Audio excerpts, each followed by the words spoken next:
darahnya sudah tertumpah bagi kita. Dan di atas kayu salib itu ia berkata,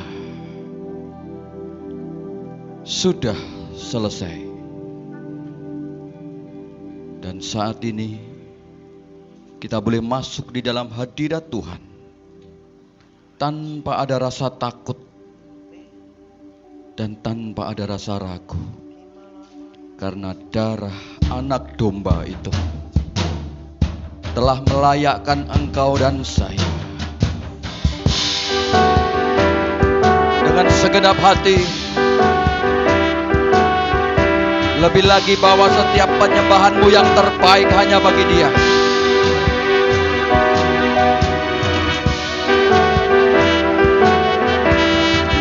Kami rindukan hadirat-Mu ya Tuhan.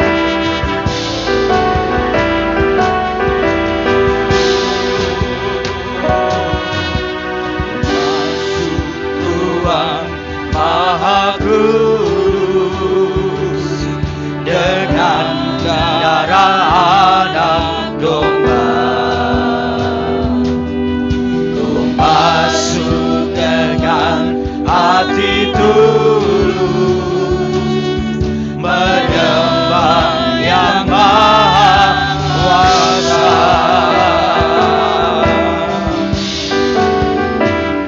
Kami rindu adalah masuk dalam hadirat-Mu ya Tuhan.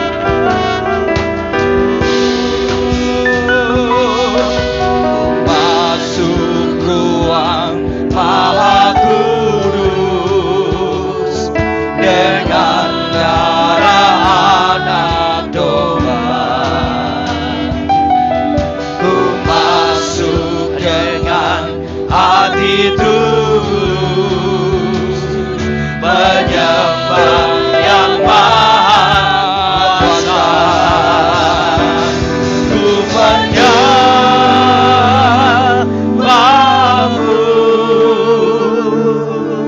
ku sembah-Mu,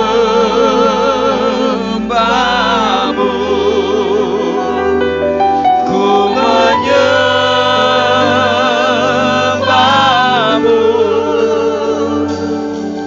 ku sembah-Mu,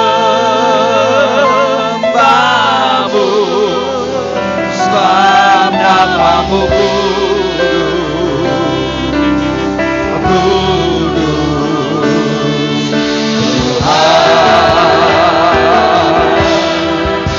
Sebab hanya Engkau yang kudus.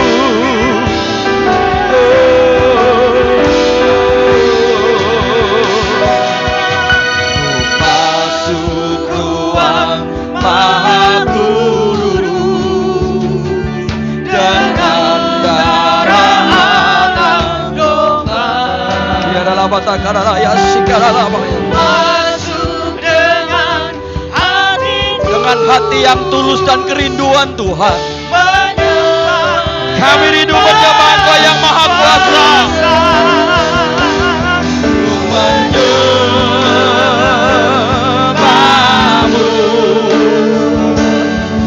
ku sembah-Mu,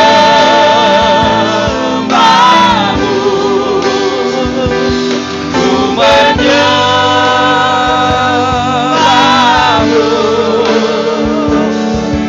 ku sembah-Mu, sebab nama-Mu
menyembahmu.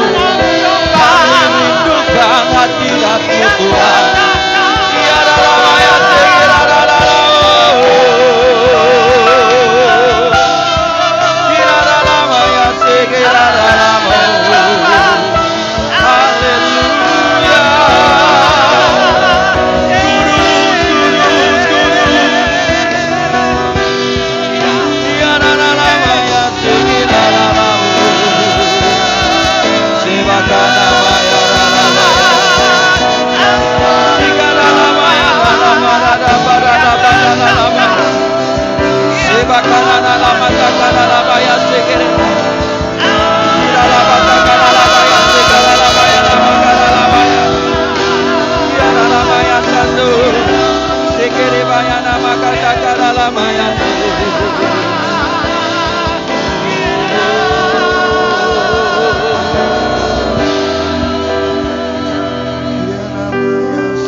Sungguh kami percaya, kami boleh melihat langit terbuka dan kemuliaan-Mu Tuhan ada dan turun. Dan kami umat-Mu bersujud Tuhan, tersungkur di hadirat-Mu. Kulihat langit terbuka, kemuliaan-Mu datang, penuhi tempat ini. Kami umat-Mu bersujud, tersungkur menyembah kekudusan-Mu Tuhan. Penuhi hati kami, kemuliaan-Mu dinyatakan. Nyanyi kudus, kuduslah Tuhan Allah Maha Kuasa. Nyanyi kudus, kuduslah Tuhan Allah Maha Kuasa.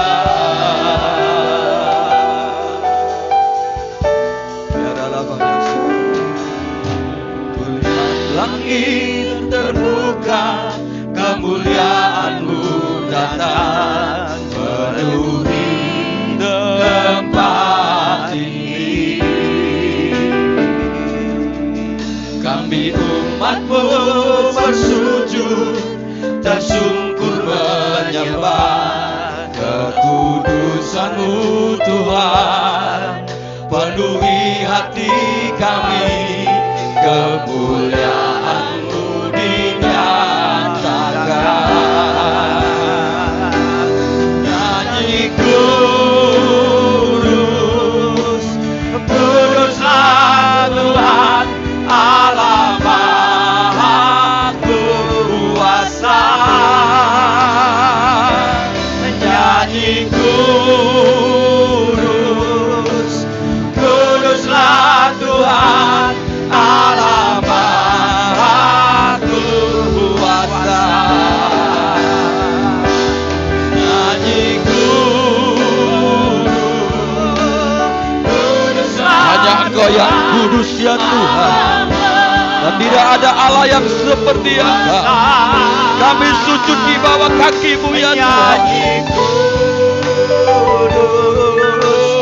Kuduslah Tuhan Allah Maha Kuasa.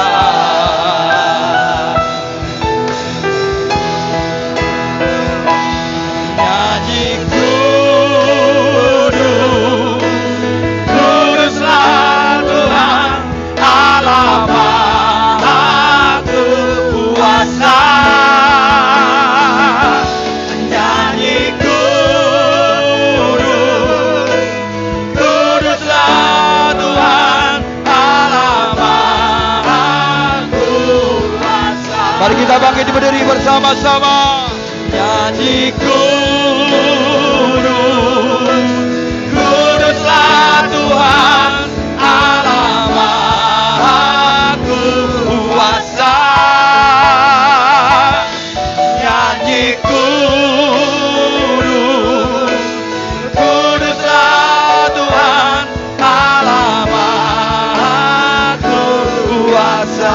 Sekali lagi katakan, nyanyi kuduslah Tuhan Allah Maha Kuasa.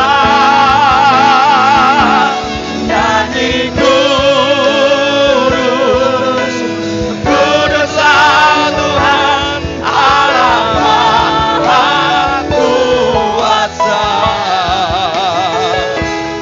Allah Maha Kuasa. Allah Maha Kuasa.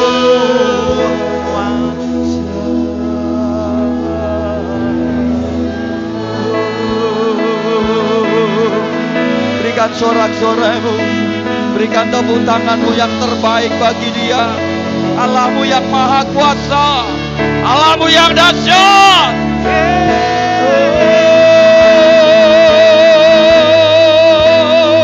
Tak terbang, Tidak ada lama ya tidak ada lama ya tidak ada lama ya lalu. Haleluya. Tiada lama sebab ada lama ya ada lama. Haleluya.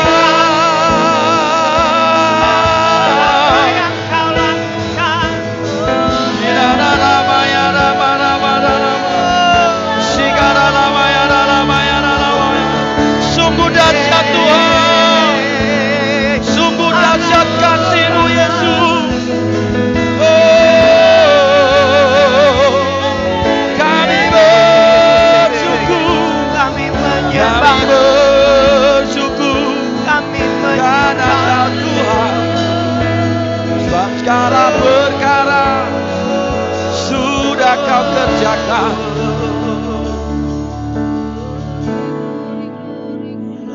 Kami tidak akan pernah mampu mengukur kasih-Mu Tuhan. Sebab yang terbaik sudah Engkau lakukan bagi kami. Terima kasih. Sungguh tiada terukur.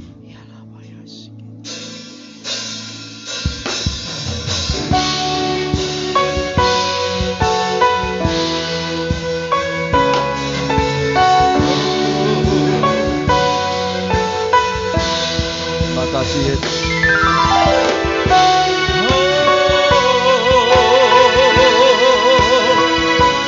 Kami bawa pujian.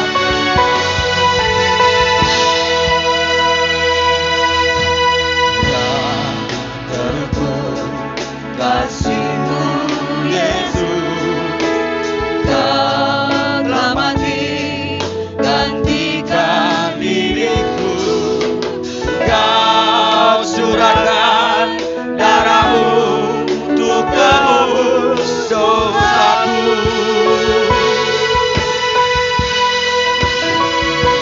Sungguh tiada terbatas kasih-Mu Tuhan. Katakan tak terukur. Tak terukur kasih-Mu Yesus, Kau telah mati gantikan diriku. Kau curahkan darah-Mu untuk tebus dosaku. Kau yang layak Tuhan, Layaklah dipuji dan disembah dengan segenap hatiku. Layaklah Engkau Tuhan, dipuji dan disembah dengan segenap jiwa ragaku.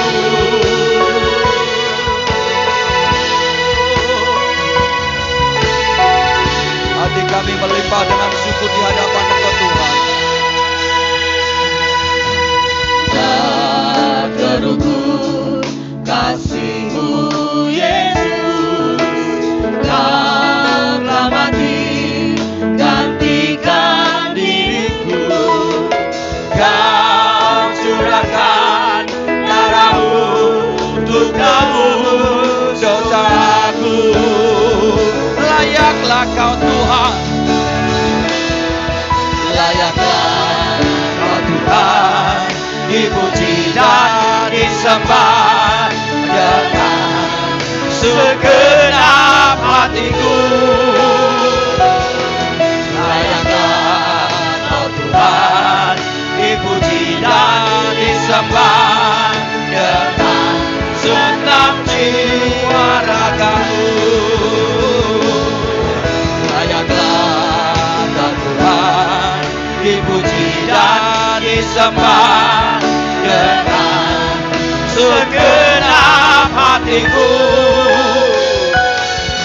Layaklah Kau Tuhan, dipuji dan disembah dengan segenap jiwa ragaku. Dengan segenap jiwa ragaku. Dengan segenap jiwa ragaku. Berikan pujianmu, berikan sorak-soremu, berikan tepuk tanganmu yang terbaik bagi Dia.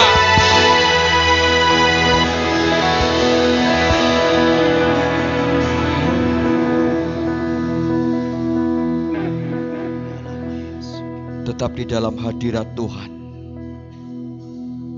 Bapak Ibu silahkan duduk kembali. Kiarabaya sikanaralamaya. Terima kasih Tuhan untuk karya salib-Mu.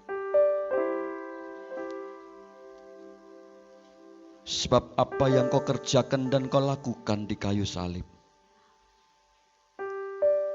semuanya untuk mengubahkan hidup kami. Kami yang jauh dari Engkau Tuhan, kini kami menjadi dekat. Bahkan kami menjadi satu dengan Engkau. Kami bisa melekat di dalam hati-Mu Tuhan. Kami bisa melekat di dalam hadirat-Mu ya Tuhan. Sebab Engkau yang terbaik.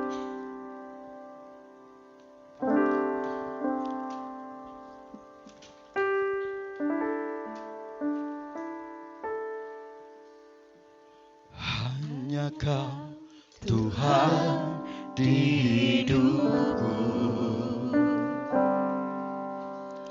Kau berikan hidup yang baru.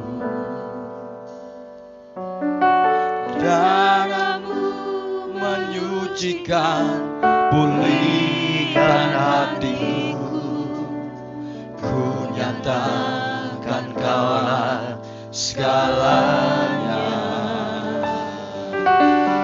Engkaulah sumber pengharapan. Ada pengharapan di dalam Tuhan bagimu dan bagiku. Sebab kuasa-Nya tiada pernah terbatas. Jiwaku pun berserah hanya kepadamu. Yesus, Kaulah segalanya. Karena salib-Mu ku hidup. Engkau yang bersyukur dengan salib-Nya Tuhan. Saat ini Engkau naikkan dengan segenap hati-Mu. Engkau yang mengerti apa yang sudah Tuhan lakukan. Sebab karya salib-Nya bukan untuk main-mainan dalam hidup kita, tetapi untuk sesuatu yang benar-benar. Hidup karena salib-Mu ku menang. Engkau yang berkuasa, sanggup untuk melakukan mujizat-Mu di hidupku. Terima kasih Tuhan. Hanya Kau Tuhan di hidupku. Kau berikan hidup yang baru. Amin. Darahmu menyucikan, pulihkan hatiku. Ku nyatakan Kaulah segalanya. Engkaulah sumber pengharapan. Kuasa-Mu sanggup menyembuhkan. Jiwaku pun terserah hanya kepadamu. Sebab itu kami mau nyatakan, Engkaulah Yesus, Engkaulah segalanya. Karena salib-Mu ku hidup.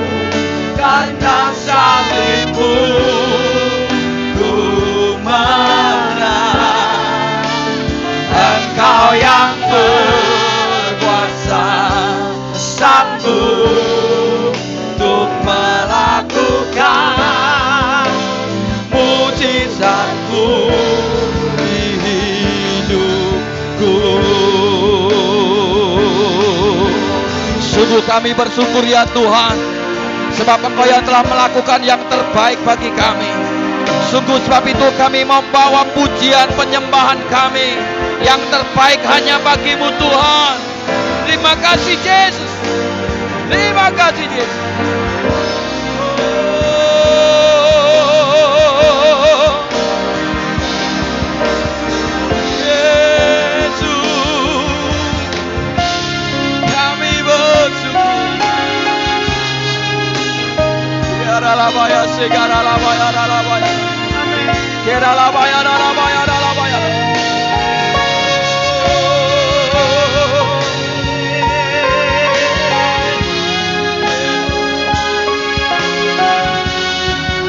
Mari dengan segenap hati kita, dengan segenap kerinduan kita, katakan dengan segenap hatimu, karena salib-Mu ku hidup. Karena salib-Mu ku menang. Engkau yang berkuasa, sanggup untuk melakukan mujizat-Mu. Karena salib-Mu ku hidup. Karena salib-Mu ku menang. Engkau yang berkuasa, sanggup untuk melakukan mujizat-Mu di hidupku.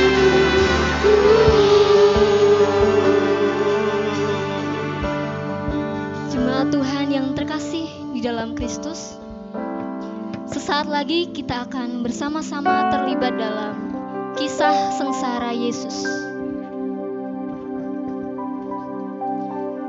Mari bersama kita hening dan menyiapkan diri kita untuk merenungkan arti pengorbanan Yesus lewat drama dari pemuda remaja GBI Bait Kudus berikut ini.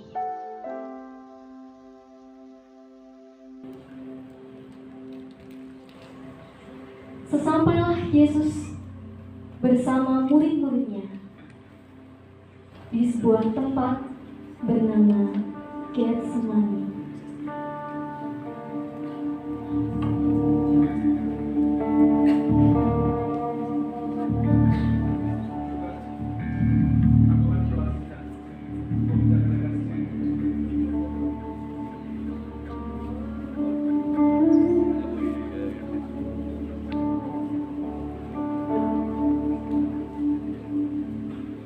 Ya Bapa, jikalau cawan ini lalu daripadamu, jangan yang ku kehendaki, melainkan jadilah yang kehendakmu. menoleh ke arah Petrus dan muridnya yang sedang tertidur.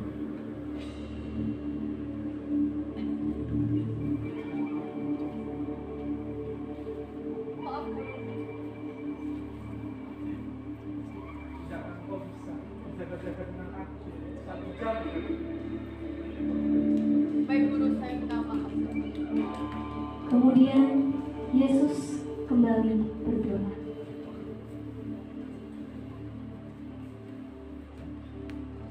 Ya Bapa, jikalau cawan ini jadi kehendak-Mu, maka akan meminumnya itu. Dan jadilah kehendak-Mu. Namun, ketika Yesus kembali, ia mendapati murid-muridnya kembali tertidur pulas.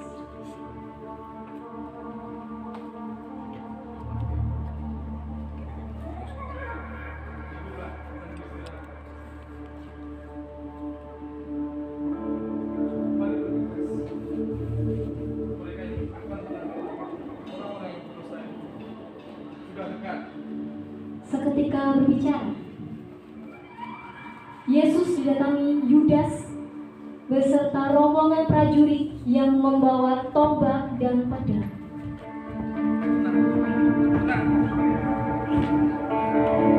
Yudas mengambil Yesus dan menciumnya. Salam. Yudas, untuk itukah engkau datang? Kedua prajurit datang menangkap Yesus. Keadaan mulai baju dan mandi. Di tengah perkelahian, Petrus maju dan membunuh salah satu prajurit.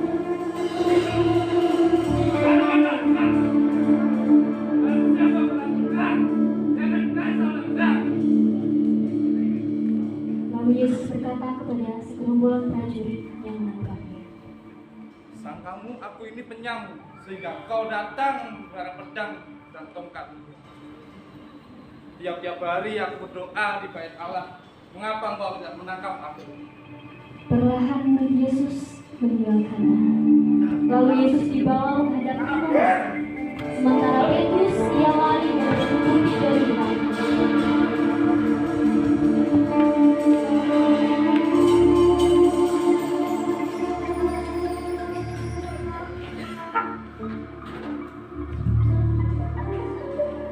Lalu dibawanya Yesus menghadap imam besar dan para penghasutnya.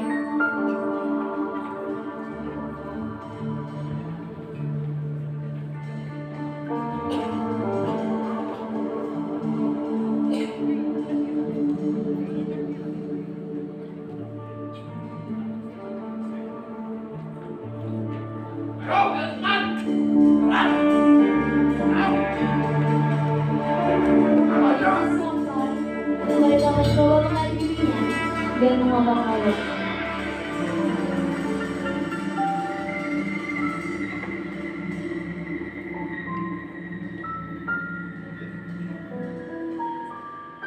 Ketika Yesus ya. Kau sendiri. Tuhan, jawab pertanyaanku. Apakah engkau ini anak Allah atau bukan? Kau sudah melihat. Kau akan melihat anak Allah yang Maha Kuasa. Di surga, di atas awan langit. Maha Kuasa. Beraninya kamu bicara seperti itu? Wahai rakyatku, orang ini telah menghujat Allah. Kamu sendiri telah mendengarnya. Untuk apa lagi kita bertanya lagi kepadanya? Berikan pendapatmu.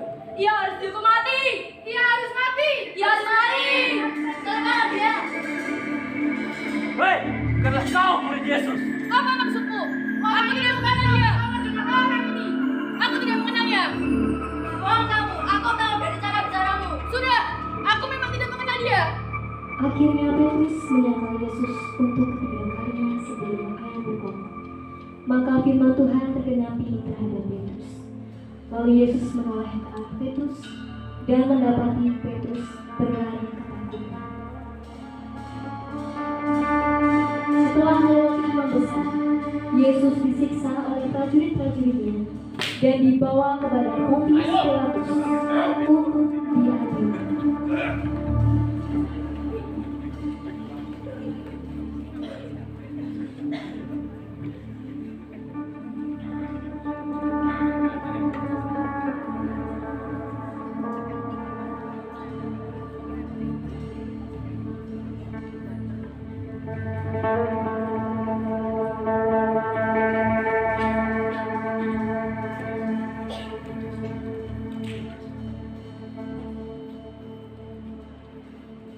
Yesus dibawa menghadap Pontius Pilatus dengan disiksa dan diolok-olok di sepanjang jalan.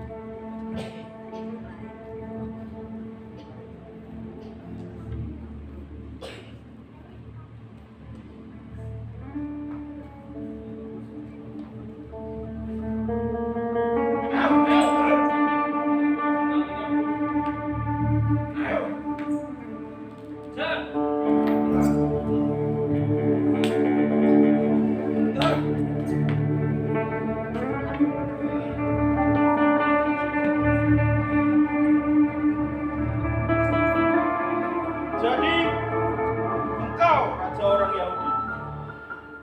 Engkau sendiri yang mengatakannya. Tidakkah kau tahu banyak sekali tuduhan atas namamu? Hei rakyatku, apa yang harus kulakukan pada orang ini? Salibkan dia! Salibkan dia, tapi aku tidak menemukan kesalahannya. Apa kesalahannya? Aku bebaskan Yesus dari hukuman zaman Kaisar. Sebagai jalannya ya dia. Baiklah, akan kuserahkan orang ini untuk disalib dan akan kubebaskan Barabas. Tetapi perlu kalian semua ketahui, aku tidak bersalah atas darah orang ini. Itu semua biar kami yang tanggung. Salibkan dia!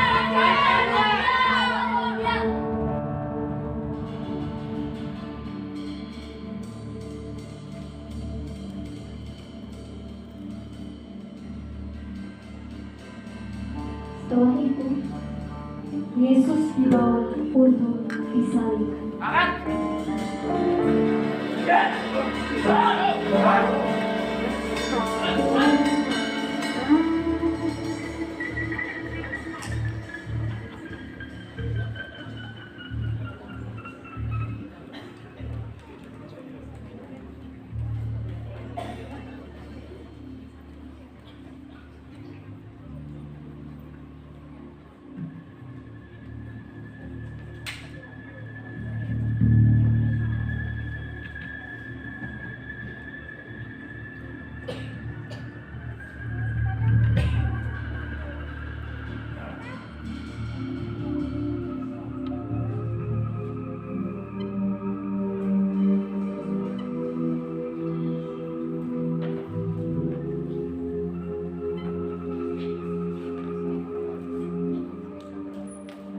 Yesus berjalan sambil membawa salib dengan siksa dan olok-olok di sepanjang jalan.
Sampainya di Golgota, Yesus disalibkan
Di atas kepala Yesus tertulis tulisan ini yang berarti inilah Raja orang Yahudi. Kemudian salah satu prajurit melihat Yesus yang disalib dan berkata, Wahai Rajaku, kalau kau benar anak Allah, maka turunlah dari salib itu. Bantah kami takjub dan percaya.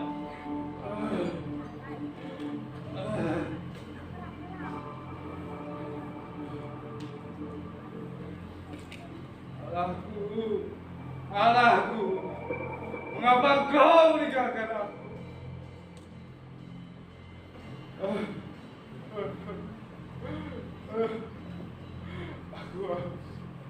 ketika Yesus merasa haus, salah seorang prajurit mencelupkan busa ke dalam air anggur dan mencucukkannya ke mulut Yesus.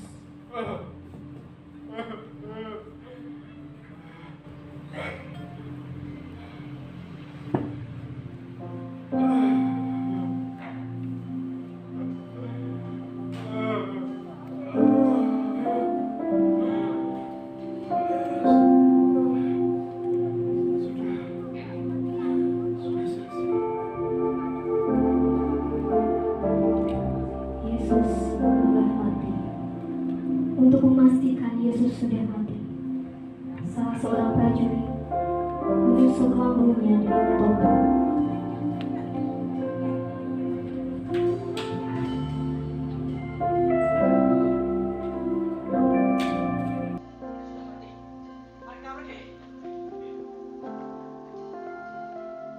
Yesus telah berkorban di atas kayu salib.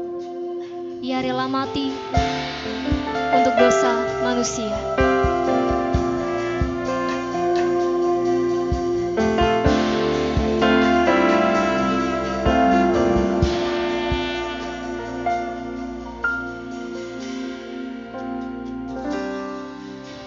Saat ku masuk ke hadirat-Mu, bawa persembahan ke tempat kudus-Mu.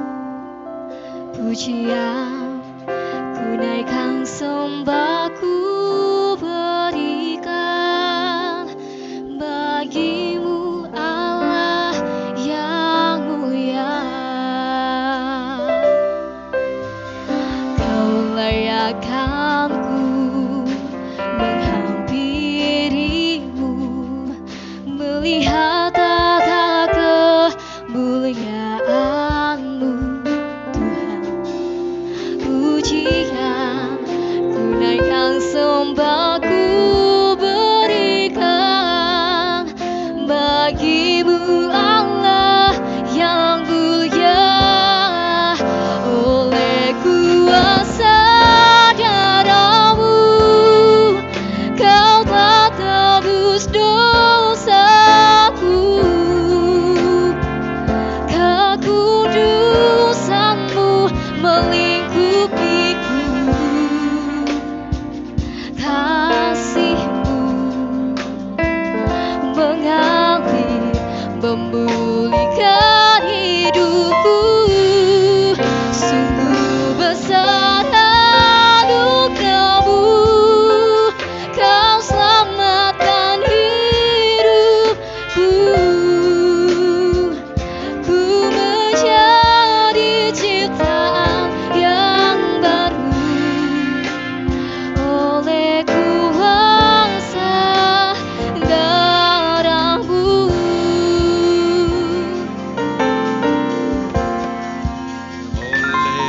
kuasa darah-Mu, Kau telah tebus dosaku. Mari kita bangkit berdiri bersama-sama. Kekudusan-Mu melingkupiku, kasih-Mu mengalir memulihkan hidupku. Sungguh besar anugerah-Mu, Kau selamatkan hidupku. Ku menjadi ciptaan yang baru oleh kuasa darah-Mu. Dengan segenap hatimu, darah-Mu, Kau telah tebus dosaku. Kekudusan-Mu melingkupiku, kasih-Mu mengalir memulihkan hidupku. Sungguh besar anugerah-Mu,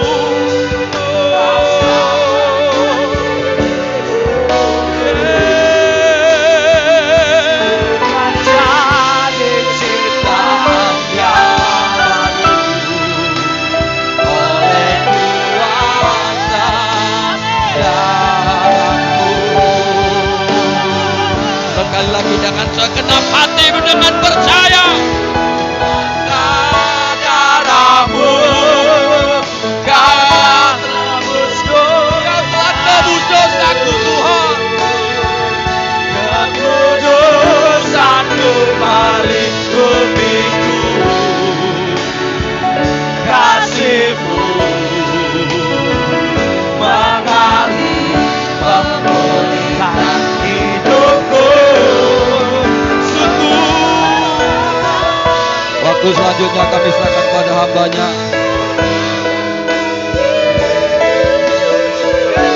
Menjadi ciptaan yang baru oleh kuasa darah-Mu. Ku menjadi ciptaan yang baru. Kuasa darah-Mu, Oleh kuasa-Mu Tuhan, oleh kuasa darah-Mu. Sorak-sorai yang meriah buat Tuhan kita.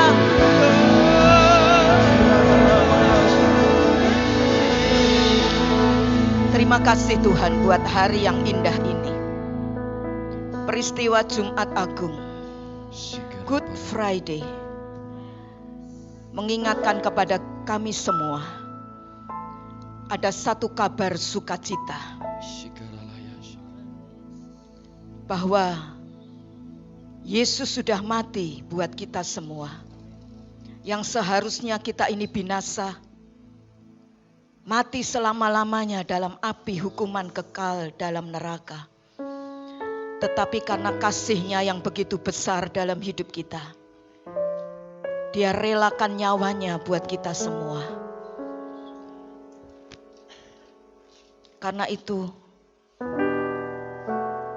mari kita ingat ini dalam hidup kita. Apapun yang terjadi dalam hidupmu, Yesus sungguh sangat mengasihimu. Karena itu jangan pernah menyerah dalam hidup ini. Apapun pergumulan, apapun tantangan, apapun masalah, sakit, penyakit dalam hidupmu, Dia sudah selesaikan semuanya di atas kayu salib. Karena itu lebih sungguh mengasihi Tuhan, lebih sungguh memberikan hidup kita untuk semakin diubahkan, sehingga hidup kita boleh terus mengalami anugerah demi anugerah dalam hidup kita. Bapa, mari Tuhan, perdengarkan apa yang menjadi isi hatimu buat semua umat-Mu Tuhan. Dan biar setiap kami bukan menjadi pendengar saja, tetapi kami menjadi pelaku kebenaran firman-Mu. Dan kami mengalami kuasa daripada karya penyaliban Kristus di atas bukit Golgota. Salib itu tidak sia-sia. Dunia menganggap salib itu kebodohan, dunia menganggap salib itu kehinaan. Tetapi salib bagi kami adalah satu kemenangan. Salib bagi kami adalah satu kelepasan. Salib bagi kami adalah satu kekuatan yang sungguh sangat luar biasa Tuhan. Terima kasih Tuhan, terima kasih. Di dalam nama Bapa, Putra, Roh Kudus, dalam nama Tuhan Yesus Kristus, kami sudah berdoa mengucap syukur. Kita yang percaya aminkan bersama. Kita yang percaya aminkan bersama. Sekali lagi sorak-sorai yang meriah buat Tuhan kita. Sebelum duduk coba tengok kanan kiri saudara dan katakan selamat Jumat Agung ya, Tuhan Yesus memberkati. Ya, selamat Jumat Agung, Tuhan Yesus memberkati. Silakan duduk. Shalom Bapak Ibu Saudara. Belum semuanya shalom. Nah, kita tadi pagi sudah belajar tentang tema yaitu kuasa salib yang mengubahkan. Bagaimana seorang Simon Kirene yang awalnya dia terpaksa mengikut Tuhan, ya. Dia terpaksa karena ketika itu dia ada di Yerusalem, mungkin sedang urusan dagang, mungkin sedang ada masalah atau ada apa sesuatu dalam Yerusalem. Nah, dia ada di situ. Tetapi malang bagi Simon Kirene ini, bagaimana ketika dia melihat arak-arakan orang sedang disalib dan dia dipaksa ya untuk membawa salibnya Yesus.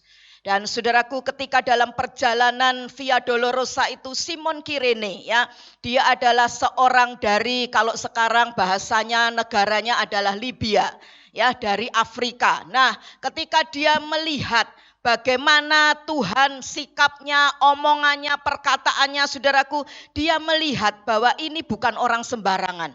Ini pasti bukan penjahat, ya. Ini pasti sesuatu pribadi yang luar biasa. Dan kemudian Simon Kirene dijamah oleh Roh Kudus dan dia juga memenangkan keluarganya. Bukan saja dia yang bertobat, dia yang percaya kepada Tuhan, tetapi juga istrinya, bahkan anak-anaknya dipakai oleh Tuhan. Salah satu anaknya yang bernama Rufus, tadi pagi kita sudah belajar, menjadi salah satu pemuka gereja ya di kota Roma. Nah, sore hari ini kita belajar dari kebenaran firman Tuhan, bagaimana kuasa salib itu mengubah yang namanya kehidupan seorang penjahat ya, salah satu penjahat yang ada di sebelahnya Tuhan Yesus. Sebelumnya kita akan membaca bersama di dalam Roma pasal yang ke-5 ayat 6 sampai dengan ayat yang ke-10. Kita akan membaca bersama ya, bergantian. Kita akan membaca, saudara baca lebih dulu dengan saudari Paramita ya, ayat yang ke-6-nya, nanti saya baca ayat yang ke-7 dan terus bergantian, nanti ayat yang ke-10-nya kita akan baca bersama-sama ya. Judul yang diberikan oleh Lembaga Alkitab Indonesia adalah Hasil Pembenaran ya. Saudara baca lebih dulu dengan saudari Mita. 2, 3. Karena itu kita masih lemah. Kristus telah mati untuk kita, orang-orang durhaka pada waktu yang ditentukan oleh Allah. Ya, ayat yang ke-7. Sebab tidak mudah seorang mau mati untuk orang yang benar, tetapi mungkin untuk orang yang baik ada orang yang berani mati.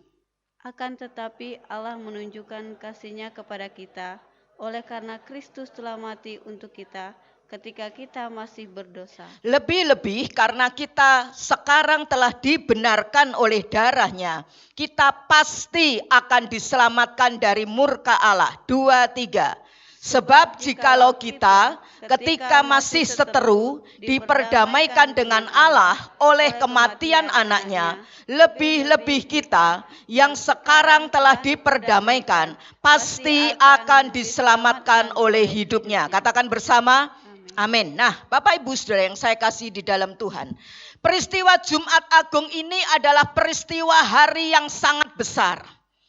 Peristiwa hari Jumat Agung ini adalah bukan hanya hari yang besar, tetapi hari yang teramat sangat penting.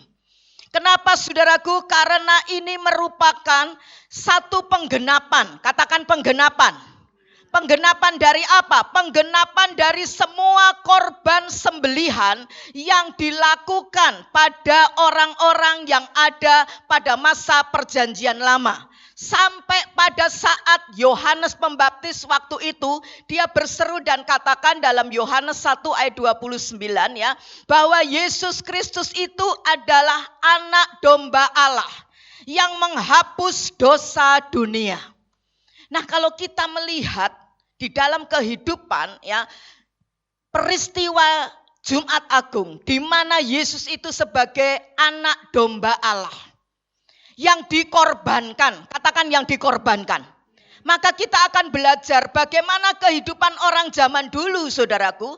Ketika belum ada peristiwa kematian dan kebangkitan Yesus, maka ketika seseorang berbuat dosa, melakukan dosa, dan dia kemudian datang kepada imam atau datang kepada pendeta, ya, kepada hamba Tuhan, Pak, ya, saya ini sudah melakukan dosa. Apa yang mesti saya buat? Dan hamba Tuhan itu akan berkata, engkau harus mengakui dosamu. Tidak cukup hanya mengakui, engkau harus bawa korban. Katakan bawa korban. Korbannya ini adalah anak domba. Dan anak domba ini bukan anak domba sembarangan. Dia adalah domba yang tidak bercacat celah.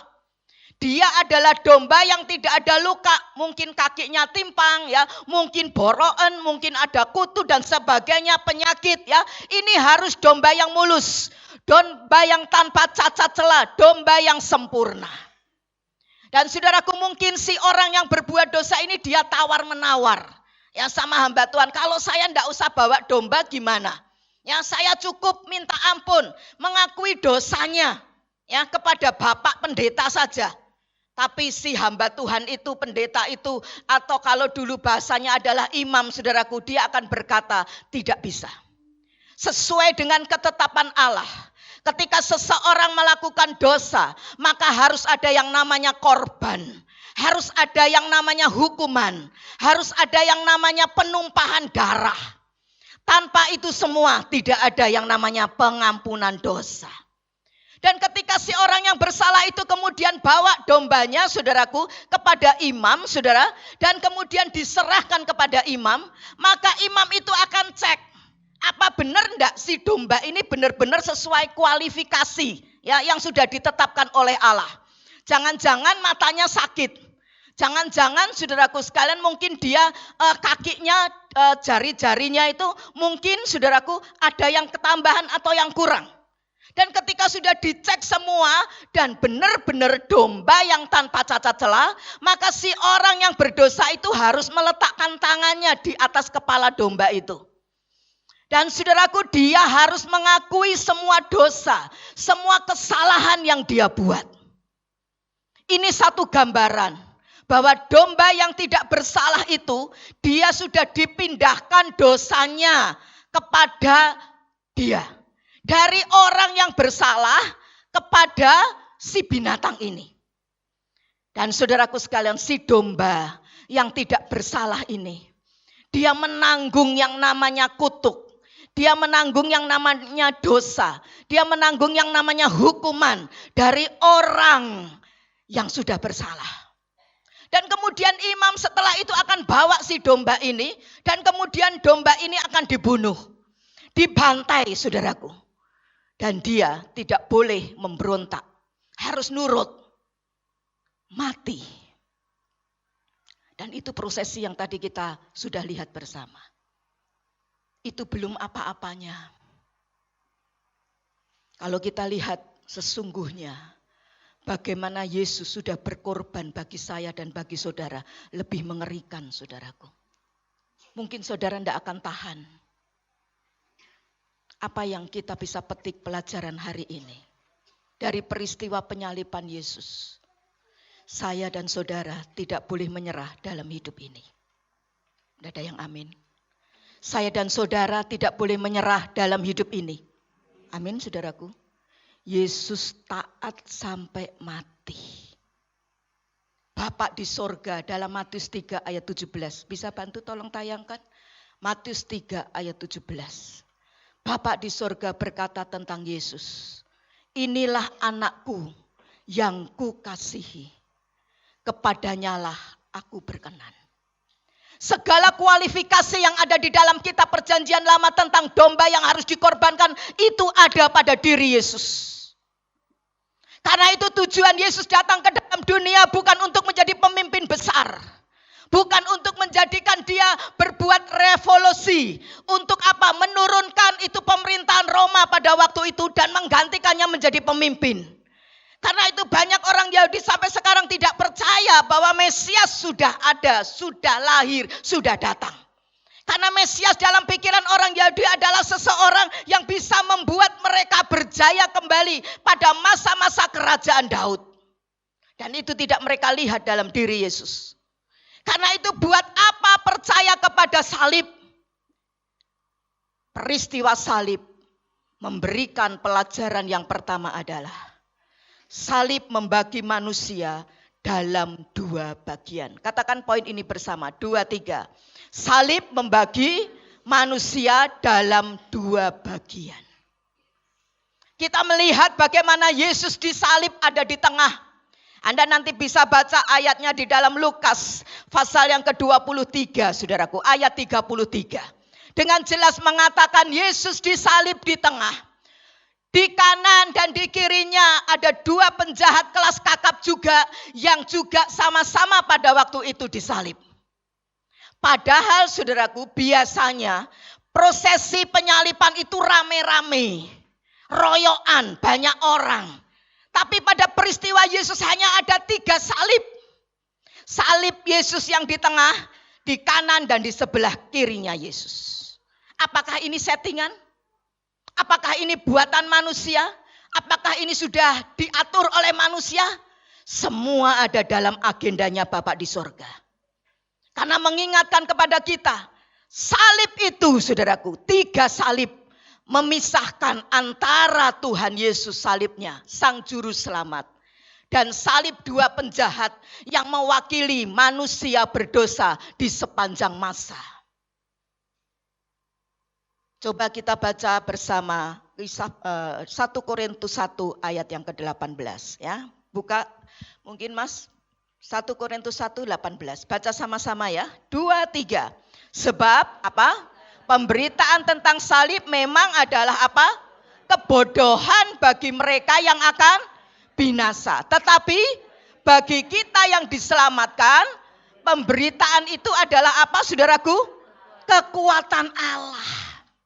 Nah ini, pada zaman Tuhan Yesus hidup, waktu itu ada 3 golongan manusia atau 3 golongan masyarakat yang mewakili dunia. Dan saudaraku sekalian, yang pertama, golongan pertama adalah golongan pemerintah Roma sebagai penguasa atau penjajah. Golongan yang kedua adalah golongan orang-orang Yahudi sebagai penduduk pribumi yang menguasai waktu itu ada di daerah Palestina. Dan yang ketiga adalah orang-orang Yunani yang menguasai pikiran dan juga budaya masyarakat yang ada pada waktu itu. Dari 3 golongan masyarakat ini, kayu salib itu dipandang sebagai satu kebodohan. Bahkan sebagai sesuatu yang hina, yang nista. Kenapa? Karena bagi kaum elit politik Romawi waktu itu, kayu salib ini hanyalah cocok sebagai alat hukuman. Penjahat yang jahatnya luar biasa, ya, dia hukumannya mati. Itu hukuman maksimal. Dan saudaraku sekalian, mereka tidak percaya orang Romawi ada kuasa di balik salib. Kenapa? Wong mati kok, gagal sudah Yesus itu. Apa yang bisa dibanggakan, apa yang bisa menolong hidup manusia. Bagi orang Yahudi juga begitu saudaraku. Sesuatu yang bodoh mempercayai bahwa salib itu punya kuasa. Salib itu lambang kekalahan. Bagi orang Yunani juga begitu. Mereka percaya bahwa semua bisa dijawab, semua masalah bisa terselesaikan kalau logika jalan. Kalau pikiran jalan. Dan saudaraku, 2000 tahun lebih telah berlalu. Tetapi sikap manusia terhadap salib tidak pernah berubah hingga saat ini. Dunia tidak pernah mengenal dan mengerti bahwa ada kuasa di balik salib. Coba bisa ditayangkan lagi yang tadi kita sudah baca. 1 Korintus 1 ayat 18. Bagi orang yang akan binasa, salib itu adalah kebodohan. Tetapi bagi kita yang diselamatkan, pemberitaan tentang salib itu adalah apa, saudaraku? Kekuatan Allah. Karena itu tidak heran ketika murid-murid Yesus pada waktu itu, saudaraku, mereka berani mati. Mereka itu mungkin, saudaraku, bisa ditarik sama saudaraku, kuda, ya, diseret, atau mungkin mereka diadu seperti, saudaraku sekalian, dengan binatang yang buas. Mereka tidak takut. Mereka ditombak, mereka direbus, mereka, saudaraku sekalian, saudaraku, mereka disalib, ya, seperti Petrus. Petrus bilang, aku tidak layak karena aku pernah menyangkali Tuhan Yesus. Jadi kalau mau disalib, saya minta supaya salibnya dibalik, bukan kepala di atas tapi kepala di bawah. Dan itu yang dilakukan. Petrus mati sedemikian. Thomas juga matinya ditombak di India, saudaraku. Mereka tidak takut mati. Kenapa? Ada kekuatan Allah. Katakan kekuatan Allah. Karena itu hari-hari ini, saudaraku, mari kita belajar dalam hidup ini. Bagi orang yang percaya kepada Tuhan Yesus, pemberitaan salib itu adalah kabar buat saya dan saudara untuk terus kuat. Bukan dengan kuat kita manusia, tapi kuatnya siapa? Kuatnya Tuhan. Jangan lemah menghadapi segala tantangan, persoalan, masalah kehidupan, sakit, penyakit dalam hidup ini. Tetap bergantung sepenuh. Kuasa salib mampu mengubahkan hidup kita. Amin, saudaraku. Kita belajar dari seorang yang bernama Dismas. Dismas ini adalah penjahat. Yang akhirnya dalam perjalanannya itu, dia mengakui keberadaan Yesus. Dia mengakui Yesus sebagai Raja. Dan Dismas ini namanya memang tidak tertulis dalam Alkitab.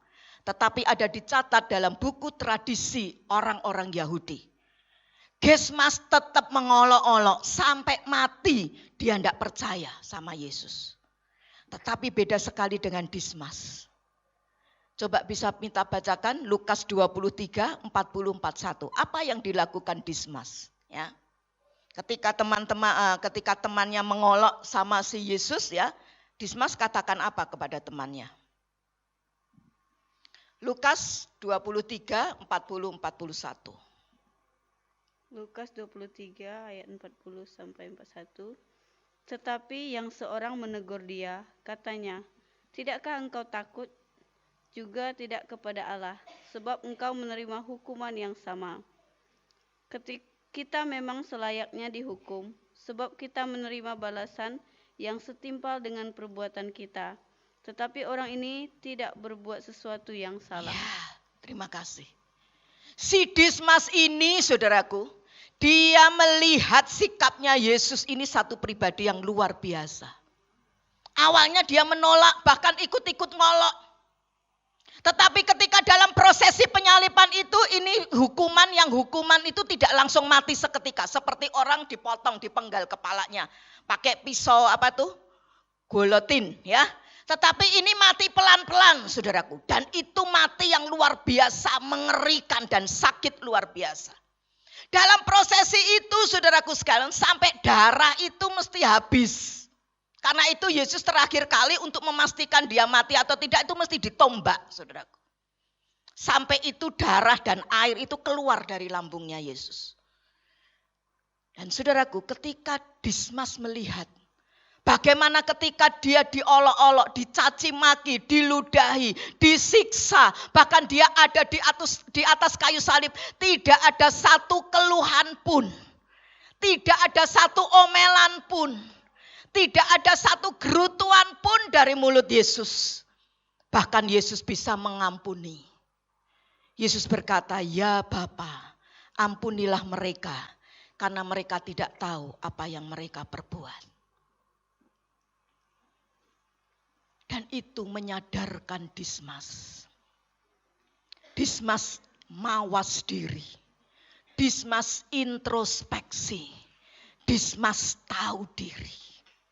Dia berkata apa tadi di ayat yang ke-41? Kita memang selayaknya dihukum. Ngomong sama temannya.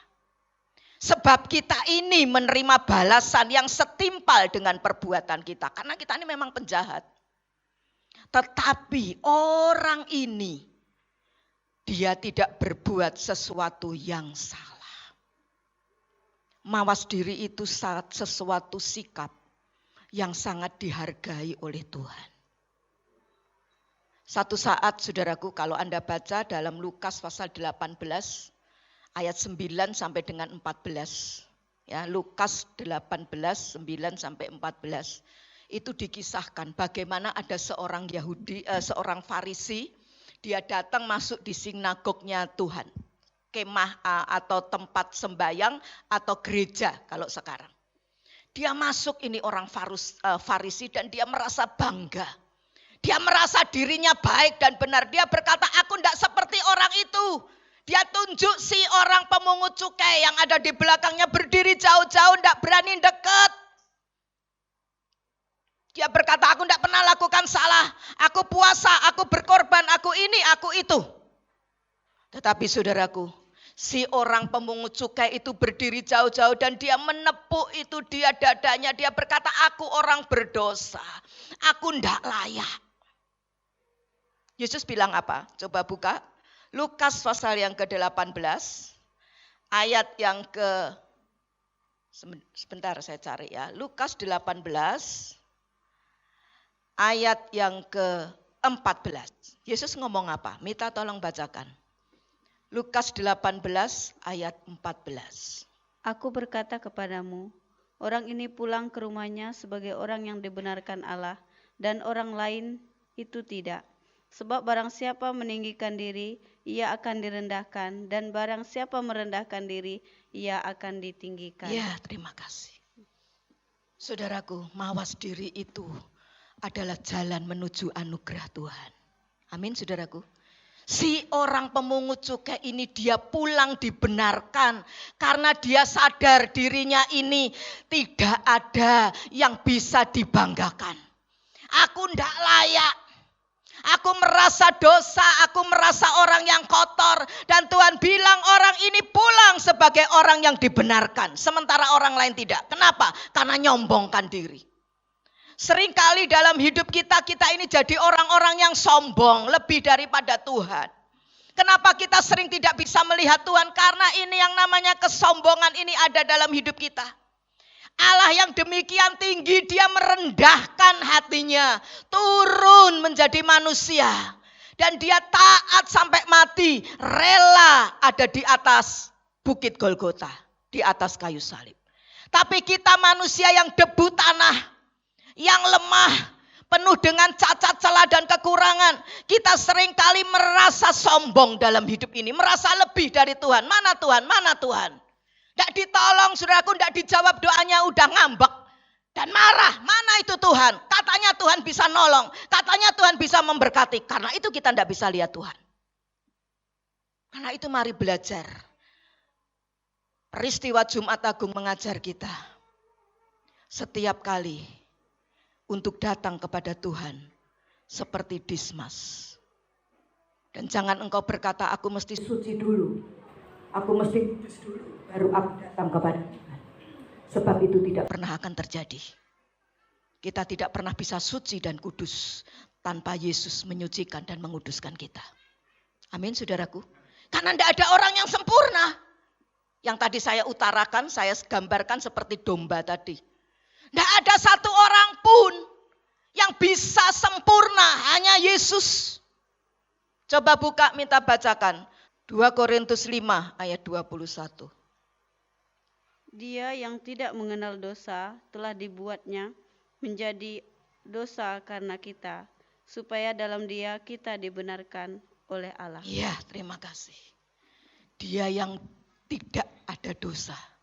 Hidup berkenan tadi kepada Bapa di sorga. Tapi dia dibuat dosa seperti domba yang menanggung hukuman kita. Supaya apa, saudaraku? Supaya kita dibenarkan oleh Tuhan. Hal yang kedua, kita belajar peristiwa salib di Bukit Golgota, bahwa keselamatan itu semata-mata karena anugerah. Dismas ini dia sudah terlalu banyak dosanya. Dan dia, saudaraku, saat itu sedang tergantung di antara langit dan bumi. Ada di atas kayu salib dan sebentar lagi dia akan mati. Dia sedang sekarat. Kalau berdasarkan perbuatan baik manusia, penjahat ini dia tidak punya lagi kesempatan untuk memperbaiki hidupnya. Tetapi di atas kayu salib ini Yesus mengajarkan kepada kita bahwa keselamatan itu semata-mata karena anugerah Tuhan, bukan perbuatan manusia. Efesus pasal yang kedua ayat 8 dan 9 berkata, sebab karena kasih karunia kamu diselamatkan oleh iman. Itu bukan hasil usahamu, tetapi pemberian Allah. Itu bukan hasil pekerjaanmu. Karena itu firman Allah berkata, jangan ada orang yang memegahkan diri. Perbuatan baik manusia itu bagaikan kain kotor.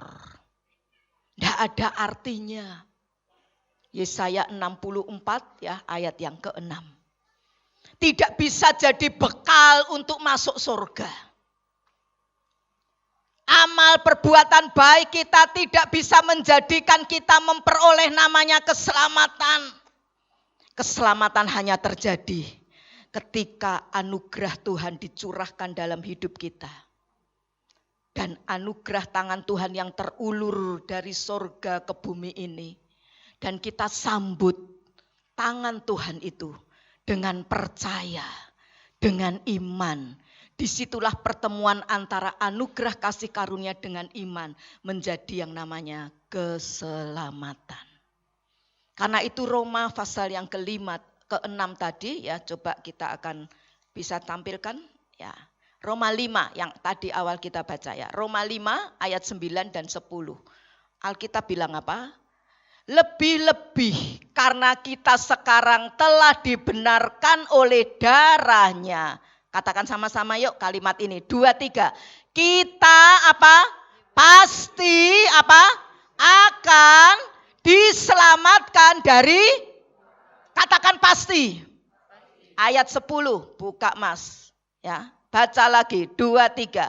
Sebab jikalau kita ketika masih seteru diperdamaikan dengan Allah oleh kematian anaknya, lebih-lebih kita yang sekarang telah diperdamaikan, katakan dengan keras, pasti akan diselamatkan oleh apa?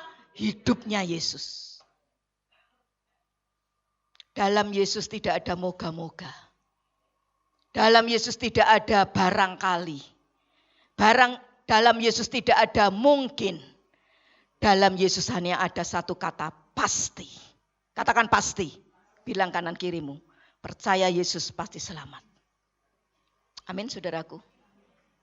Karena itu saudaraku, jangan buang Yesus. Jangan salibkan Yesus untuk kali yang kedua. Karena itu adalah anugerah. Katakan anugerah. Anugerah itu bukan karena kita hebat. Anugerah bukan karena kita hidup kudus dapat selamat. Anugerah karena itu pemberian belas kasih Tuhan. Yang harusnya kita tidak layak untuk menerima. Tapi karena kasih Tuhan, kita mendapatkan keselamatan. Yang ketiga kita belajar ada 2 macam yang namanya keselamatan dalam hidup kita. Keselamatan itu berefek juga berdampak pada yang namanya kematian dan tempat tinggal kita. 2 penjahat tadi, yang satu tetap ngolok-ngolok si Dismas. Dan dia mati. Dan dapat tempat. Tempatnya juga pasti. Ada dalam api hukuman kekal. Sementara Dismas, dia berubah. Dia bertobat. Di atas kayu salib dia berkata, Yesus, ingatlah akan aku. Kalau engkau sampai dalam kerajaanmu. Dia mengakui Yesus sebagai Raja. Dan saudaraku sekalian, di situ juga Dismas pun mati. dan ada juga tempat. Dan tempatnya ada bersama dengan Tuhan Yesus dalam Firdausnya Tuhan. Saya dan saudara setiap orang, kaya atau miskin, terpelajar atau buta huruf, kita semua satu saat pasti akan mati. Tetapi tidak semua orang yang mati itu bisa dalam keadaan yang sama. Yang satu memperoleh tempat sama-sama kekal, tetapi yang satu sorga, Yerusalem baru. Yang satu adalah api neraka, hukuman kekal. Alkitab dalam kitab Wahyu berkata, barang siapa mati di dalam Tuhan, dalam Kristus, disebut berbahagia. Ayat terakhir Mita bacakan, Wahyu pasal yang 14 ayat 13. Wahyu 14 ayat 13. Wahyu 14 ayat 13. Dan aku mendengar suara dari surga berkata, tuliskan, berbahagialah orang-orang mati yang mati dalam Tuhan. Sebentar, mati dalam, bukan di luar Tuhan ya. Terus lanjut. Sejak sekarang ini, sungguh, kata Roh, supaya mereka boleh beristirahat dari jerih lelah mereka, karena segala perbuatan mereka menyertai mereka. Siapa yang disebut di dalam Tuhan dan dia mati, orangnya disebut sebagai orang yang apa? Ayat tadi berkata apa? Dan aku mendengar suara dari surga berkata apa? Tuliskan. Apa yang ditulis? Berbahagialah. Bagi orang yang ada di dalam Tuhan, ketika kita mati, karena semua kita satu saat pasti akan mati. Tetapi orang yang mati dalam Tuhan, dia disebut berbahagia. Kenapa berbahagia? Rumahnya sudah jadi. Amin, saudaraku. Kalau sekarang di bumi ini engkau tidak punya rumah, engkau kontraktor, kontrak sana, kontrak sini. Jangan khawatir, kita punya apartemen, kita punya rumah di sorga. Bahkan rumahnya enggak kecil-kecil, enggak tipe yang sederhana. Tipe apa itu? Subsidi. Tapi itu adalah mansion. Loh, Alkitab berkata begitu loh dalam Yohanes 14. Seperti istana. Karena itu saudaraku, hanya jangan fokus di bumi ini. Tapi juga fokus pada kekekalan. Katakan fokus pada kekekalan. Nabung bekal juga di sorga, saudaraku. Jangan mikirin di bumi tidak ada habisnya. Itu alat setan untuk apa, saudaraku? Mengalihkan perhatian kita untuk tidak fokus dalam kekekalan. Sehingga ketika kita saatnya sudah sampai tiba dan kita sudah selesai tugasnya, saudaraku, maka kita akan tidak punya bekal. Karena itu, ayo belajar lebih mengasihi Tuhan. Amin, saudaraku. Lebih cari Tuhan hari-hari ini. Baca Alkitab. Punyai saat teduh. Setia beribadah kepada Tuhan. Itu bekal kita. Katakan bekal kita. Dan saudaraku, ketika tugas sudah selesai, rumahnya sudah jadi, upah di sorga itu sudah tersedia. Dalam bumi ini kan semua penuh tantangan pergumulan. Ada yang tidak punya masalah di sini? Setiap kita punya masalah, betul? Saya pun punya masalah. Tetapi ketika kita selesai tugas kita, maka saudaraku sekalian kita bisa beristirahat. Katakan beristirahat. Itu tadi ayat dalam Wahyu tadi berkata, beristirahat. Istirahat sekarang itu mahal harganya.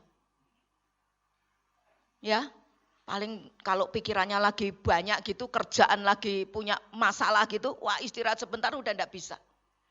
Tapi Tuhan kasih istirahat. Karena dalam dunia ini penuh dengan tangisan, tetesan air mata, pergumulan, tantangan. Tapi di sana kita sedang beristirahat. Menikmati setiap hasil kita, tugas kita selesai. Mahkotanya sudah jadi. Jadi bagi orang yang mati di dalam Tuhan, itu tutup mata di bumi. Tek, langsung buka mata di mana? Buka mata di mana?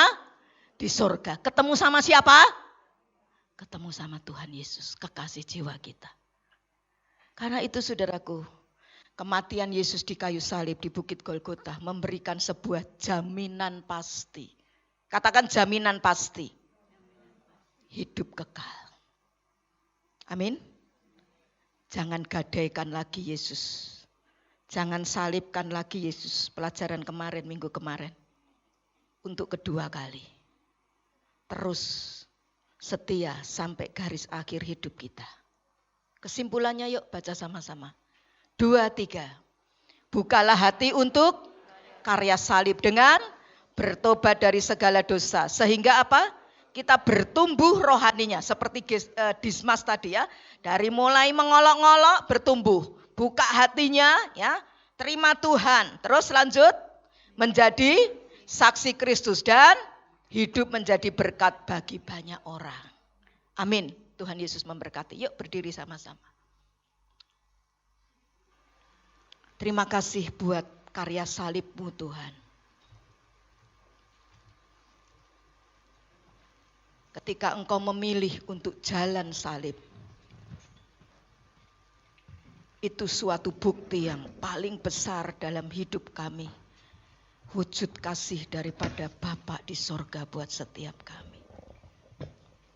Terima kasih buat pengorbanan-Mu Tuhan Yesus. Tanpa-Mu kami semua tidak ada di tempat ini. Tidak layak untuk melayani-Mu. Bahkan memanggil-Mu Abba Bapa. Tetapi karena Engkau seperti domba yang keluh. Seperti domba yang merelakan dirinya untuk dibawa ke pembantaian. Bukan karena kesalahan-Mu. Bukan karena Engkau ada dosa atau kelemahan. Tetapi karena kami Tuhan. Bawa kami terus untuk lebih mengasihi Engkau. Bawa kami terus Tuhan untuk memiliki hidup yang rela berubah. Menjadi lebih baik lagi. Sehingga kami menjadi orang-orang yang menjadi saksi Tuhan di keluarga kami. Di pekerjaan kami. Di tempat kami tinggal berada. Dimanapun kami berada. Biar nama Tuhan Yesus dipermuliakan lewat hidup kami. Hari ini saudaraku, pandang salib Yesus.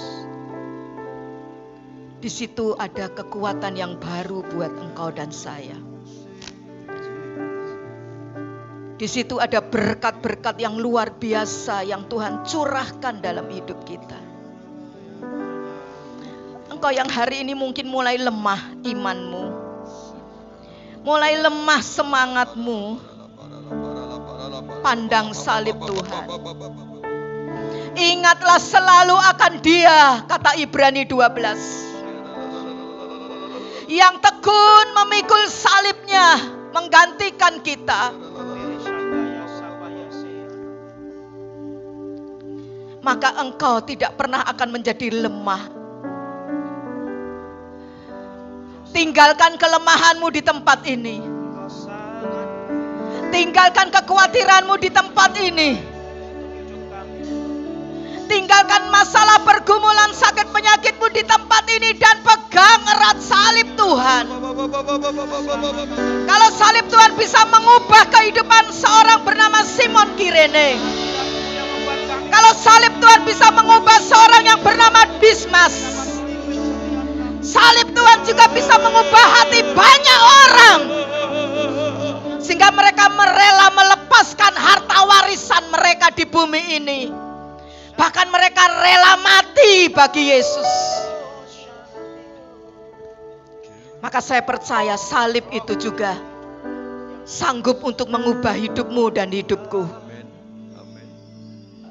Kira bayarala ya syikir. Sembah Tuhan dan ucapkan terima kasihmu kepada Tuhan. Yesus mati bukan karena dibunuh oleh manusia.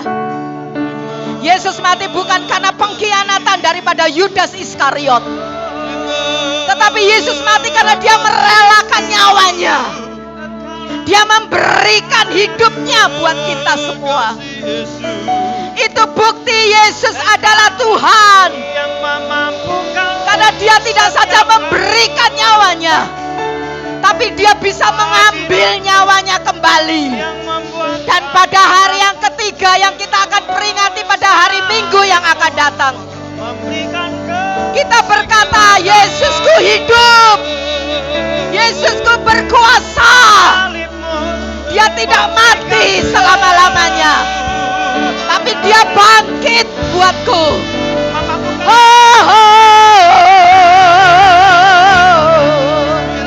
Terima kasih Tuhan.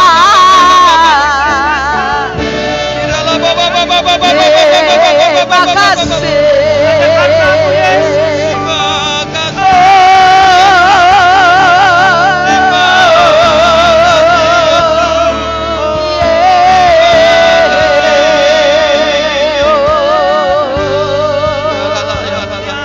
Siapa yang mau memberikan hidupnya dan berjanji untuk lebih mengasihi Tuhan, meninggalkan setiap kebiasaan-kebiasaan lamamu yang menyalibkan Tuhan kali kedua, tapi engkau berkata, Tuhan, aku berikan hidupku hari ini, seterusnya, sampai selama-lamanya. Siapa yang mau berkata demikian, angkat tangan kananmu ke atas, taruh tangan kirimu di dada, angkat tanganmu ke atas, taruh tangan kirimu di dada, dan berkata, ini aku Tuhan. Jamah setiap kami, pakai setiap kami Tuhan.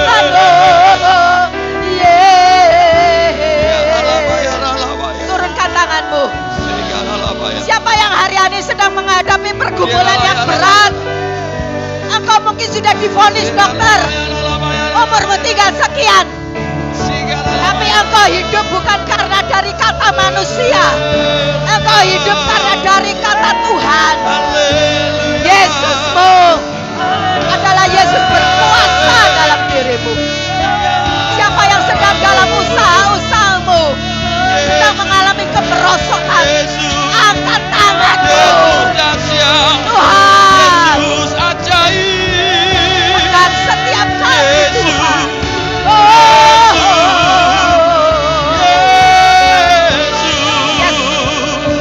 Jamah setiap kali, alirkan kasih-Mu Tuhan.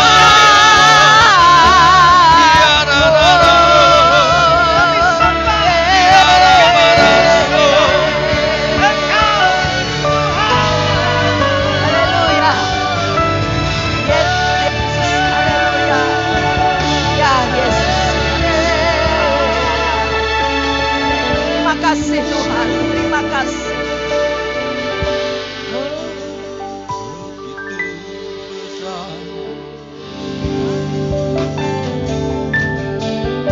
Mahkota duri di kepalamu, menebus pikiranku. Tanganmu berlubang paku, menebus perbuatanku. Bilur di sekujur tubuhmu, menyembuhkan sakitku. Tombak menusuk lambungmu, mentahirkan hatiku. Begitu besar kasih-Mu padaku, hingga Kau pilih jalan salib-Mu, pengorbanan-Mu, selamatkan hidupku.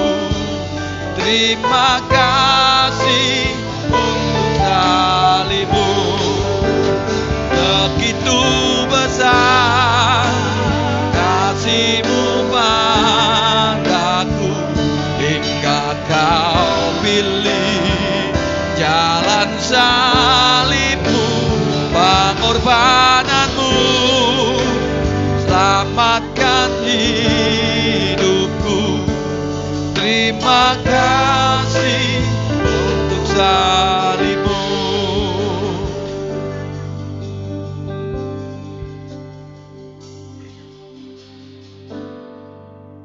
Mari kita siapkan hati kita untuk terima tubuh dan darah Yesus. Dengan penuh pengertian, dengan penuh keyakinan kita kepada Tuhan. Benar-benar makanan itulah darah Yesus. Benar-benar makanan dan minuman itulah tubuh Kristus.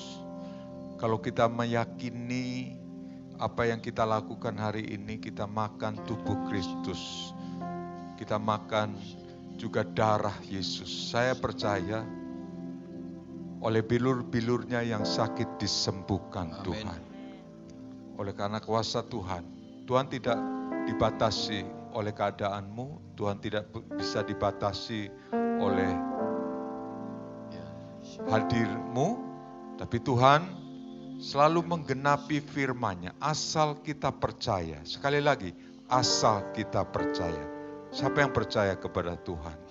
Janjinya Tuhan ya dan di atas amin. Janjinya Tuhan ya di atas amin.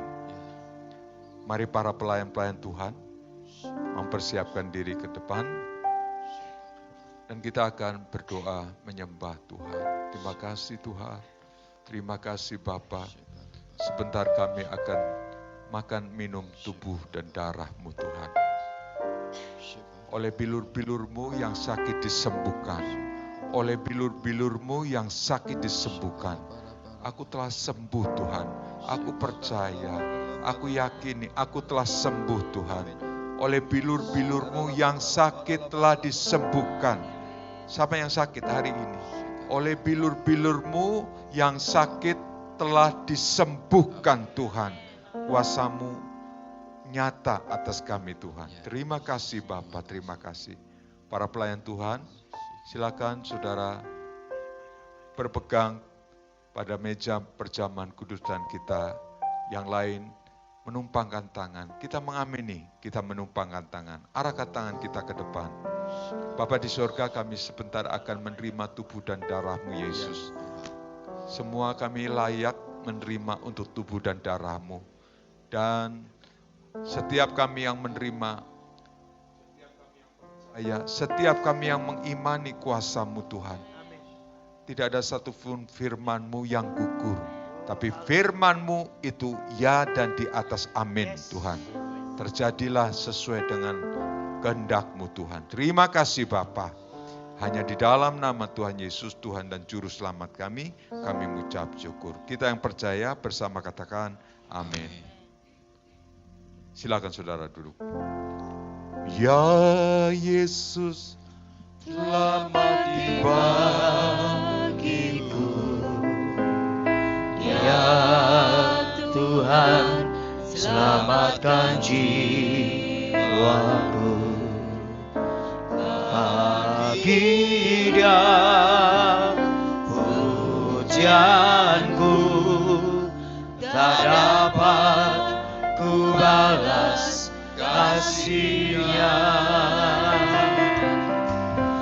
Dia angkatku jadi anaknya, beri damai di dalam hidupku.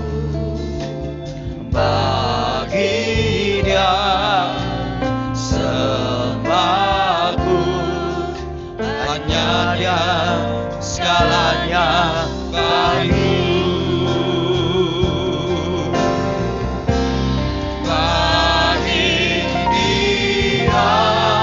Segala pujian, hormat serta syukur, kekal selamanya bagi Dia.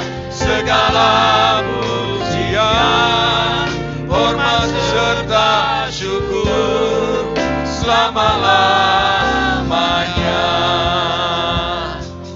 Jemaat naikkan pujian, bersyukur kepada Tuhan, singer penyembah. Ya Yesus, selamat bagiku. Ya Tuhan, selamatkan jiwaku. Bagi Dia pujianku,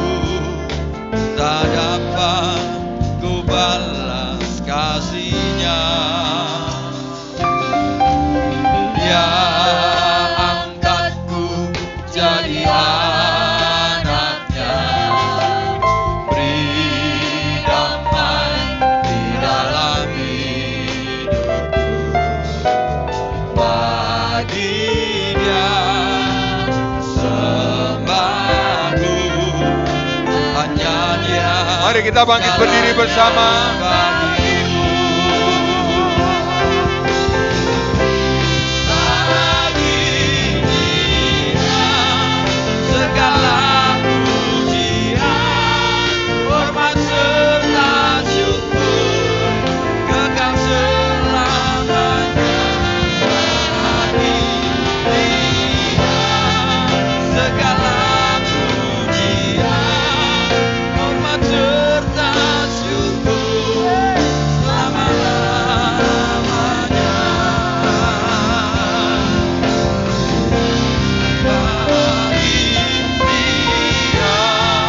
Segala pujian, hormat serta syukur kekal selamanya bagi Dia.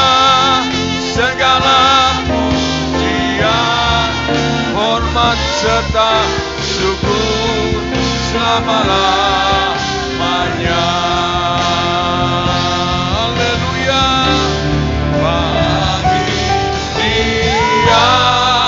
Segala pujian, hormat serta syukur kekal selamanya bagi Dia. Segala pujian, hormat serta syukur selama-lamanya. Selama-lamanya. Selama-lamanya.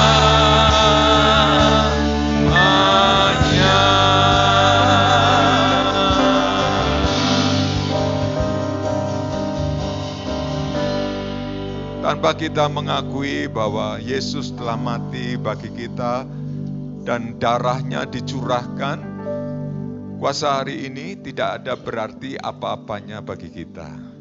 Tapi dengan kita mengakui Engkau sebagai Tuhan, Yesus sebagai Raja di atas segala raja, dan Engkau berperkara dengan dosa-dosa kami, dan darah-Mu yang dicurahkan dan anggur serta roti yang kami makan itu adalah persekutuan yang benar-benar makanan. Hari ini, apakah engkau percaya yang kau pegang, roti dan anggur adalah tubuh Yesus? Apakah sekali lagi, apakah engkau percaya roti dan anggur adalah tubuh Yesus?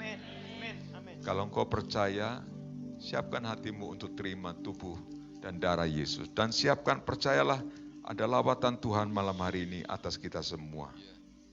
Mari kita angkat roti dengan tangan kanan kita lebih atas dari kepala kita. Sebab apa yang telah kuteruskan kepadamu telah aku terima dari Tuhan, yaitu bahwa Tuhan Yesus pada malam waktu ia diserahkan mengambil roti, dan sesudah itu ia mengucap syukur atasnya, ia memecah-mecahkannya dan berkata, inilah tubuhku yang diserahkan bagi kamu, perbuatlah ini menjadi peringatan akan aku. Jemaat Bait Kudus, jemaat yang diberkati Tuhan, jemaat yang dipulihkan Tuhan, jemaat yang engkau akan mengalami kuasa mujizat Tuhan. Bukankah roti yang padanya kita terima dan kita pecah-pecahkan, bukankah semuanya itu dalam satu persekutuan, yaitu di dalam tubuhnya Tuhan Yesus Kristus? Yang percaya katakan amin. Mari kita makan dengan percaya dalam nama Tuhan Yesus.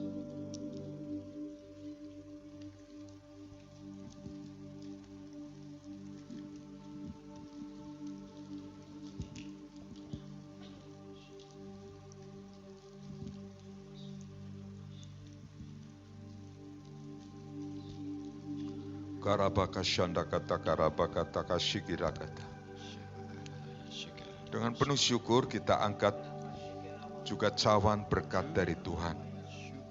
Demikian firman juga Tuhan, demikian juga ia mengambil cawan sesudah makan, lalu berkata, cawan ini adalah perjanjian baru yang dimeteraikan oleh darahku. Perbuatlah ini setiap kali kamu meminumnya menjadi peringatan akan aku. Sebab setiap kali kamu makan roti ini dan minum cawan ini, kamu memberitakan kematian Tuhan sampai ia datang. Jemaat Bait Kudus, jemaat yang dipulihkan Tuhan. Dari anak-anak sampai dewasa, terus engkau mengalami pemulihan Tuhan. Engkau akan mengalami kebaikan-kebaikan Tuhan. Dan engkau akan dituntun oleh Tuhan. Hidupmu akan berubah. Hidupmu akan jadi berkat. Bukankah cawan pengucapan syukur yang padanya kita naikkan syukur? Bukankah semuanya itu dalam satu persekutuan, yaitu di dalam darahnya Tuhan Yesus? Yang percaya katakan? Amin. Yang percaya katakan? Amin. Mari kita minum dengan iman dalam nama Tuhan Yesus. Terima kasih Tuhan. Terima kasih Tuhan. Terima kasih Tuhan. Terima kasih. Mari kita bersyukur kepada Tuhan. Terima kasih Tuhan. Terima kasih. Terima kasih Tuhan. Terima kasih Tuhan. Kami bersyukur untuk anugerah dan kasih kemurahan-Mu Tuhan. Terima kasih. Terima kasih. Terima kasih. Dipuji, ditinggikan namanya Yesus. Hormat dan muliakanlah Yesus Raja.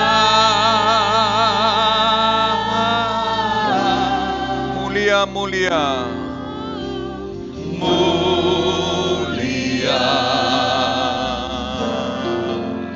Sembah Raja mulia. Dia telah mati, dibangkitkan. Jadi raja. Dipuji, ditinggikan.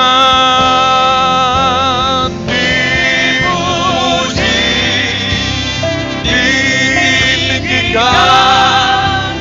namanya Yesus. Hormat dan muliakanlah. Hormat dan muliakanlah Yesus Raja. Haleluya.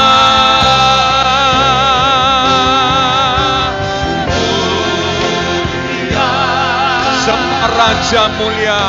Sembah Raja mulia.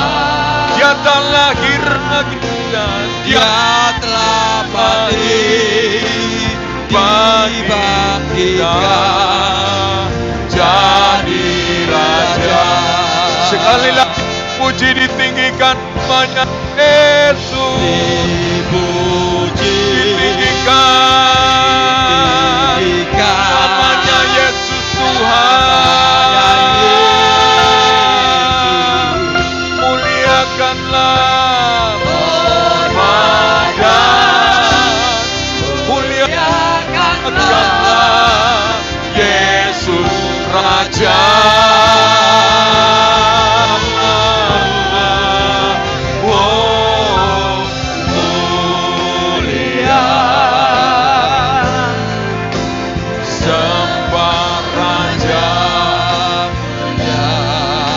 Mati dibangkitkan. Dia telah mati dibangkitkan. Jadi raja. Dia telah mati. Dia telah mati dibangkitkan. Jadi raja. Dia telah mati. Dia telah mati, dibangkitkan, jadi Raja. Engkau bertata Tuhan. Terima kasih Tuhan. Haleluya, haleluya, haleluya.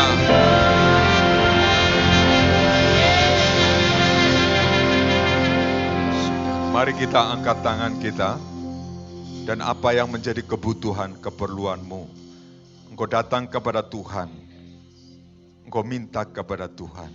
Dia adalah Tuhan yang baik. Dia mendengar seruan doamu.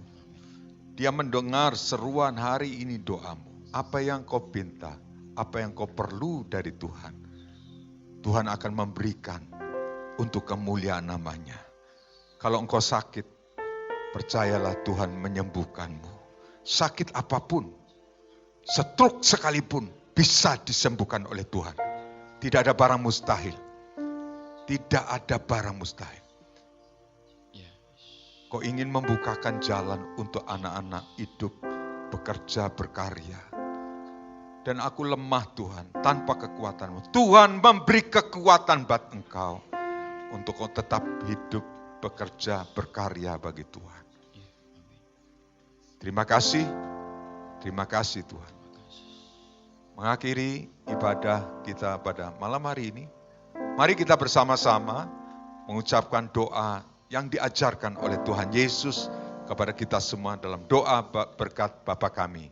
Mari kita satukan, kita katakan doa Bapa kami bersama-sama. 2, 3. Bapa kami di dalam surga, dikuduskan namamu, datanglah kerajaanmu, jadilah kehendak-mu di bumi seperti di surga. Berikanlah kami pada hari ini makanan kami secukupnya, dan ampunilah dosa dan kesalahan kami, seperti kami mengampuni orang-orang bersalah kepada kami.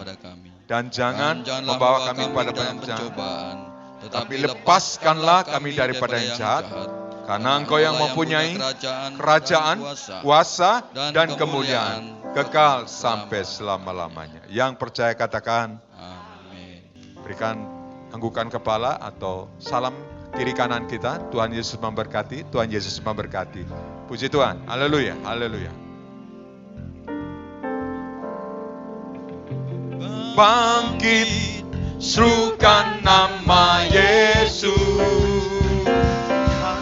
Maju, nyatakan kuasanya. Kita buat iblis gemetar, kalahkan tipu dayanya dengan kuasa namanya. Bangkit, serukan nama Yesus. Maju, nyatakan kuasanya. Kita buat iblis gemetar, kalahkan tipu dayanya dengan kuasa namanya. Nama Yesus, menara yang kuat. Nama Yesus, kota benteng yang teguh.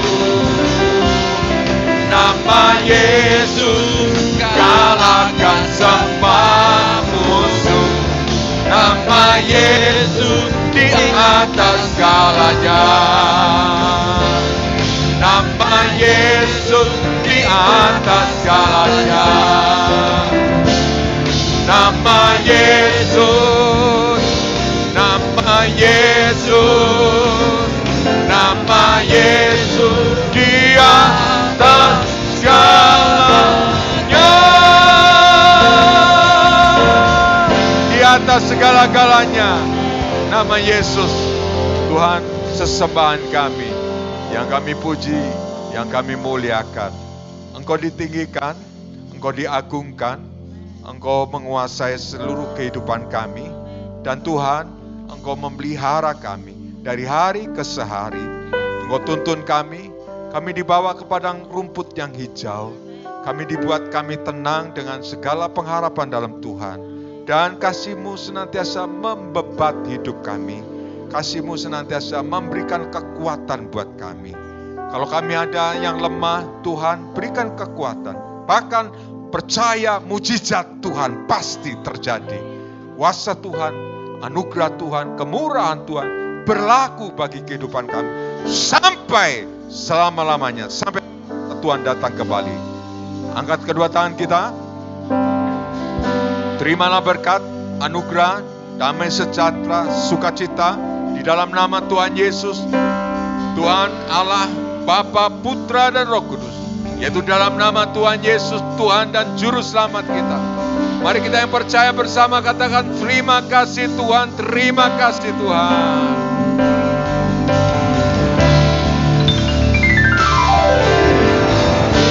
Terima kasih Yesus.